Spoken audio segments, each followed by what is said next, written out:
اور وہ غصہ اور وہ جو لینگویج اور جتنی اس میں تیزی آ گئی ہے، اس سے یہ بات اب بہت زیادہ واضح ہو چلی ہے کہ کہیں نہ کہیں پیچھے پریشر ہے. دیکھیے نا، اگر مجھ پہ پریشر نہیں ہے، کوئی شخص کچھ بھی وہاں پہ بیٹھا بول رہا ہے اور مجھے کوئی فرق نہیں پڑتا ہے، تو مجھے اتنا بادر کرنے کی ضرورت کیا ہے؟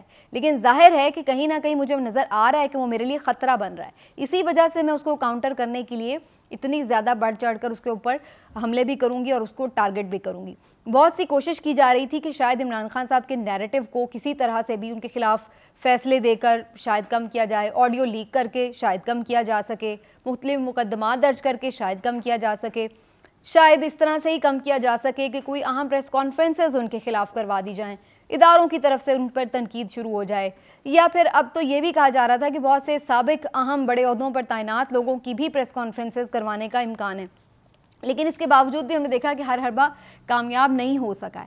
تو یہی وجہ ہے کہ جو حکومتی صفیں ہیں وہاں پر ہمیں بوکھلاہٹ نظر آ رہی ہے، ورنہ اتنی زیادہ جو تند و تیز بیانات کا جو سلسلہ ہے وہ ہمیں بلا وجہ نظر نہیں آ رہا. وہ کہتے ہیں نا کہ کچھ تو ہے جس کی پردہ داری ہے، تو ظاہری سی بات ہے کہیں نہ کہیں کچھ چیزیں ایسی پک رہی ہیں جس کی وجہ سے اتنی پریشانی جو ہے وہ لاحق ہے. اور قرین قیاس یہی ہے کہ جو 20 نومبر کے آس پاس ہے اس میں کوئی جو فائنل صورتحال ہے وہ کلیئرٹی کی طرف جائے گی کہ معاملات جو ہیں وہ کس طرف لگنے ہیں.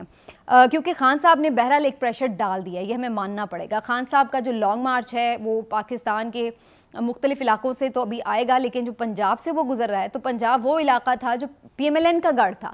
اور یہ جو زیادہ ہمیں ایک نظر آ رہا ہے پی ایم ایل این کی صفوں میں اضطراب، اس کی وجہ بھی یہ ہے کہ یہ وہ علاقے تھے جو پی ایم ایل این کا گڑھ تھے، اور وہاں سے خان صاحب کو ایک میسو سپورٹ جو مل رہی ہے. گجرانوالہ میں تو آج بہت زیادہ کراؤڈ ہمیں دکھائی دیا، اور گجرانوالہ بہت قلعہ رہا ہے ہمیشہ پی ایم ایل این کا. تو وہاں سے عمران خان صاحب کو یہ سارا ایک میسو سپورٹ ملنا ان کے لیے کافی پریشان کن صورتحال ہے. اور یہی وجہ ہے کہ خان صاحب اس بات کو اب ایکسپیکٹ کر رہے ہیں کہ شاید جب وہ جہلم کراس کریں اور جب بالکل وہ اسلام آباد میں انٹر ہونے کی طرف جا رہے ہوں تو ایک بہت بڑا کراؤڈ ان کے ساتھ ہوگا. اور اس میں کوئی دو رائے بھی نہیں ہے. خان صاحب نے جو حکمت عملی بنائی ہے، جیسے کہ میں نے آپ سے ذکر کیا کہ ان کی جو حکمت عملی ہے اس میں انہوں نے چینج لے کے آئے ہیں. وہ آتے ہیں ایک جلسہ ٹائپ وہ کرتے ہیں، لانگ مارچ کو تھوڑا سا آگے لے کے جاتے ہیں، پھر سب واپس اپنے اپنے گھروں کو چلے جاتے ہیں اور اگلے دن پھر سے آتے ہیں. اور بہت شارٹ ٹائم کے لیے وہ سارا سفر جو ہے وہ ہو رہا ہے، لیکن اس کو ایک تھوڑی دیر کے لیے وہ کرتے ہیں اور اس کے بعد پھر وہ واپس موو کر جاتے ہیں. تو اس سے ایک تو یہ کہ وہ زیادہ جو ایک مسلسل سفر میں ہوں گے، ظاہر لوگ وہ چیز تھکن اور وہ اس کا احساس نہیں ہوگا، آپ کو ایک بیچ میں ریسٹ مل رہا ہے. دوسرا یہ ہو رہا ہے کہ ہر جگہ پر جہاں پر وہ آ رہے ہیں، ظاہر ہے سب کے سب لوگ یہ تو نہیں کہ مسلسل قافلے چل رہے ہیں، تو بہت سارے لوگ اس وقت شامل ہوتے ہیں اور اس کے بعد پھر وہ چلے جاتے ہیں. تو ان دی اینڈ جو پورا کراؤڈ کا ایک میگنیچیوڈ ہے، جو آپ کہہ لیں کہ صحیح جو تعداد کا اندازہ ہے، وہ ہمیں آخر میں ہوگا جا کے کہ وہاں پر بعد میں کتنے لوگ پہنچتے ہیں. کیونکہ بہت سارے لوگ ایسے ہیں جو کہ یہاں پر آتے ہیں، ریسیو کرتے ہیں اور اس کے بعد تقریر سن کے پھر گھروں کو چلے جاتے ہیں، لیکن وہ ہر شہر ان کے ساتھ نہیں جا رہے. لیکن جب فائنل ڈے ہوگا کہ جب انہیں پتہ ہوگا کہ اب کل خان صاحب جو ہے وہاں پہنچ رہے ہیں، تو وہ پھر بے شک لاہور سے جائیں یا کہیں اور سے جائیں تو وہ وہاں پر پہنچیں گے. جو ایک اور چیز لوگوں کو تنگ کری ہے وہ یہ کہ عام طور پر جو پاکستان میں لانگ مارچز کی تاریخ ہے اس میں دیکھا یہ جاتا ہے انٹل اور انلیس کے 2-3 لانگ مارچز ایسے تھے، جیسے ججز بحالی کا لانگ مارچ، اور ایک دفعہ جو لانگ مارچ کیا گیا تھا بہت پہلے جس میں ایک جو عشر کا شاید آرڈیننس تھا اس کے خلاف تھا. تو وہ اس میں بھی ہم نے دیکھا تھا کہ کچھ لوگوں کا جو ایک ریونج تھا وہ نظر آ رہا تھا، ایک پبلک سپورٹ تھی، ایک نیچرل قسم کا وہ لانگ مارچ تھا جس میں لوگ خود آرگینکلی اس میں پارٹیسپیٹ کر رہے تھے. ورنہ جنرلی جو پولیٹیکل پارٹیز کا لانگ مارچ ہوتا ہے اس میں آرگینکلی لوگ پارٹیسپیٹ نہیں کر رہے ہوتے، اور عام طور پر جو کارکن ہوتے ہیں سیاسی جماعتوں کے وہی ہوتے ہیں. اور وہ کارکن جو ہوتے ہیں وہ یا تو وہ ہوتے ہیں جو بہت ہی آئیڈیالوجیکلی اٹیچڈ ہوتے ہیں، اور یا پھر وہ ہوتے ہیں جن کو آپ تھوڑے سے انسینٹیوز دے کے ساتھ لے آتے ہیں. لیکن یہاں پر صورتحال مختلف ہے. جو مختلف جگہوں پر لوگ آ رہے ہیں، ایک تو وہ خود سے آ رہے ہیں، اور اس میں پاکستان تحریک انصاف کی جو مقامی لیڈرشپ ہے اس کا بہت زیادہ کردار ہمیں دکھائی نہیں دے رہا، تو لوگ زیادہ تر خود سے آ رہے ہیں.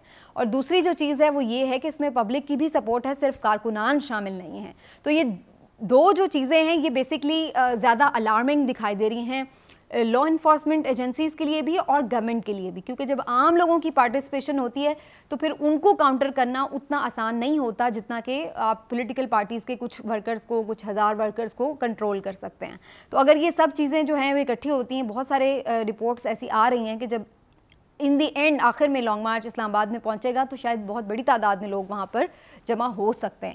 تو یہی وجہ ہے کہ اس کو پہلے سے ڈیفیوز کرنے کے لیے پے در پہ پریس کانفرنسز، پے در پہ اٹیکس اور مختلف چیزیں کر کے کوشش کی جا رہی ہے کہ ان کے لانگ مارچ کو یہیں پر ڈیفیوز کر دیا جائے. لیکن اگر یہ لانگ مارچ اسی طرح آگے بڑھتا ہے پریشر کے ساتھ تو پھر ہمیں نظر آئے گا کہ خان صاحب جو ہیں وہ اپنے جو بالکل منزل ہے اس کے قریب ہو جاتے ہیں. اب سوال یہ پیدا ہوتا ہے کہ اگر خان صاحب ایک بڑا کراؤڈ لے کے چلے بھی جاتے ہیں اور لا انفورسمنٹ ایجنسیز جو ہیں وہ ان کے اوپر اٹیک نہیں کریں تو وہ وہاں بیٹھے رہیں گے، کیا کیا ان کے پاس آپشن ہوں گے.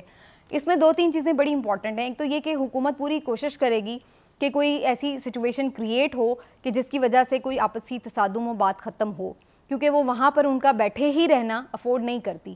دوسری چیز یہ ہے کہ حکومت کی جانب سے یہ بھی کوشش ہوگی کہ اگر کوئی ایسی سچویشن ان یوزول ہوتی ہے کہ ان کی گورنمنٹ گرا کر کوئی سیاسی شہید انہیں بنا دیا جائے تو وہ بھی ان کے لیے کوئی بہت برا آپشن نہیں ہوگا. یہ ایک بڑی امپورٹنٹ بات ہے. وہ اس لیے کہ انہیں پتہ ہے کہ وہ اتنے مہینوں میں ڈیلیور نہیں کر سکے ہیں اور پاپولیرٹی ان کی اس وقت ڈاؤن ہے بالکل. تو وہ جا کر یہ نیریٹو بنانے میں کامیاب ہو سکتے ہیں کہ دیکھیے جی اب جب ہمارا ڈیلیور کرنے کا ٹائم آیا تو یہ ہو گیا اور ہمیں جو ہے وہ ڈیلیور نہیں کرنے دیا گیا. تو وہ اپنے ووٹر سپورٹر کو جا کے اپنا رونا دھونا سنا سکتے ہیں کہ جی ہمیں سیاسی شہید بنا دیا گیا ہے تو ہم یہ وجہ ہے. تو ان کو بھی بیسیکلی کہیں نہ کہیں یہ چیز سوٹ کرتی ہے. اور جہاں تک اب یہ باتیں ہو رہی ہیں کہ جی مارشل لاء لگے گا یا نہیں لگے گا، جو میری آبزرویشن ہے جتنا میں نے اسٹڈی کیا ہے مختلف مارشل لاز کو، آپ یہ دیکھیے کہ مارشل لاء ہمیشہ تب لگتا ہے کہ جب عوام میں کسی حکومت کی ایک تو یہ کہ پذیرائی نہیں رہتی ہے اور لوگ جو ہیں آنے والے شخص کو بھی ویلکم کر لیتے ہیں، لوگ جب اس کو ایکسیپٹ کر لیتے ہیں. تو ایسی جب سچویشنز ہوتی ہیں تو عام طور پر ہمیں لگتا ہے کہ کوئی آیا ہے فوجی ڈکٹیٹر تو اس کو لوگوں نے ایکسیپٹ کر لیا. چاہے وہ 99 میں آپ دیکھ لیجئے جب مشرف صاحب آئے تھے لوگوں نے مٹھائیاں بانٹ دی تھیں تو لوگوں نے اون کر لیا تھا. اسی طرح سے کتنے بھی ڈکٹیٹر آئے ہیں وہ جب بھی کسی گورنمنٹ کو تلپٹ کر کے آئے ہیں تو لوگوں نے انہیں ایکسیپٹ کیا ہے. کیا اس وقت پاکستانی معاشرے میں ایسی ایکسیپٹنس آپ کو دکھائی دے رہی ہے؟ سوری ٹو سے ایسی کوئی ایکسیپٹنس ہمیں پاکستانی معاشرے میں نظر نہیں آ رہی، کیونکہ اس وقت تو آلریڈی لوگ مارشل لاء ابھی لگا نہیں ہے لیکن آلریڈی لوگ بہت حد تک اینٹی اسٹیبلشمنٹ بیانیے کے پیچھے ہی کھڑے ہوئے دکھائی دے رہے ہیں. یہ وہی لوگ ہیں جو اس اداروں سے خائف نظر آ رہے ہیں بہت ساری چیزوں کے حوالے سے. تو اگر وہ آلریڈی ان کی ایکسیپٹنس نہیں ہے اور ایسے میں کھل کر کوئی سامنے آ جائے گا تو وہ کوئی بھی دانشمندانہ فیصلہ نہیں ہو سکتا. اور جب ایسے میں ہم یہ بھی دیکھ رہے ہیں کہ ایک چیف تو جانے کی بات کر رہے ہیں تو دوسرے چیف آ رہے ہیں تو ان کو کوئی ایسی وہ ضرورت نہیں پیش آئی کہ وہ آتے ہی کوئی اتنا بڑا قدم جو ہے وہ اٹھائیں اور اس سے پہلے چیزوں کو سیٹل کرنے کی کوشش نہ کریں. تو اس لیے بظاہر دو باتیں تو یہ ہو گئی. اور تیسری بات یہ کہ جو سوشل میڈیا کا اس وقت دور ہے، پہلے کیا ہوتا تھا مارشل لاء لگتا تھا ایک خبر آ جاتی تھی یا کوئی 9 بجے کے خبر نامے میں پتہ چل گیا جی مارشل لاء لگ گیا.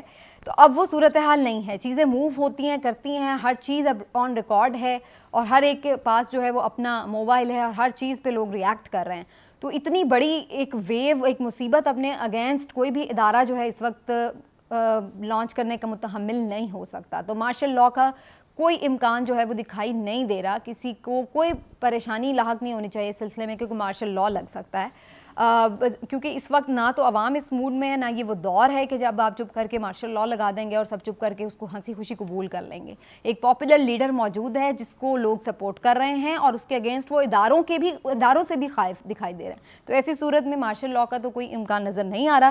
لیکن خان صاحب وہاں جا کر کیا آپشن استعمال کریں گے یہ بڑا امپورٹنٹ ہے. یہ خبر یہ بڑی چل رہی ہے کہ جب جہلم وہ کراس کریں گے تو کوئی بڑی خبر آ سکتی ہے اس حوالے سے.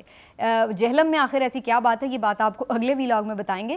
لیکن بہرحال یہ تو بات طے ہے کہ خان صاحب کے پاس یہ لانگ مارچ آخری کارڈ نہیں ہے. ریممبر کہ ان کے پاس 2 صوبوں کی حکومت بھی ہے، 2 اسمبلیاں بھی ہیں. تو یہ بھی دیکھنا ہے کہ عمران خان صاحب اس لانگ مارچ کے ساتھ کیا کوئی اور کارڈ بھی استعمال کرنے جا رہے ہیں. یہ بھی ایک بڑا مائنڈ میں رکھنے والا معاملہ ہے. آج کے ولاگ سے اتنا ہی، پھر ملیں گے. اللہ حافظ.